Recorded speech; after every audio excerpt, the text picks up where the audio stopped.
Hello again, welcome to another episode of Brenda's Musings. So today I've been thinking a lot about the ways in which we handle bad news or trauma of some sort. And I've been thinking about different people that I know and members of our family, and some people have like great big huge explosions, right?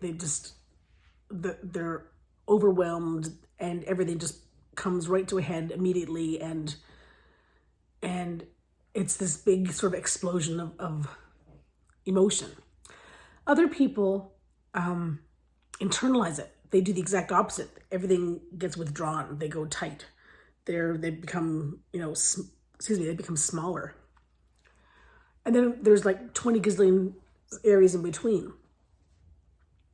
And for those of us who are the witness to this, it puts us in a kind of a unique, awkward, however you want to phrase it, sort of position as to, how do we help? Because that's what we want to do. We want to help. We want to try to help that person manage what they're going through. We want them not to be in pain. We want them to be, okay again, instead of in a million different pieces and going in 20 different directions. And you can't, right? People need to feel what they need to feel. Otherwise, what happens is things stay bottled up inside. And then all of that emotion becomes internalized and affects our bodies, affects our mental health, stops us from moving forward. And there's no, right way to respond to, bad news. You just have to feel it. You have to be with it. You have to be able to process it. And for some people, they can process it quickly. Other people, it takes them a long time. And again, there's no right or wrong, way to go about that, as long as the processing is continuing. So if people withdraw into themselves and then shut themselves down and don't process, then that's where the problems come in. I'm envious of people who can just explode, right? And who just, it might be messier at the time, messier in quotations, but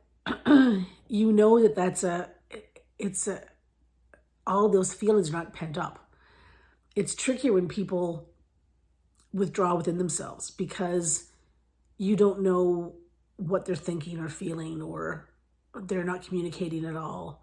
You don't know if they're processing. You don't know anything. And it's so much tougher to sort of be there, to be a friend, to be a close family member, whatever. And so, how do we help? All we can do is give people space and grace.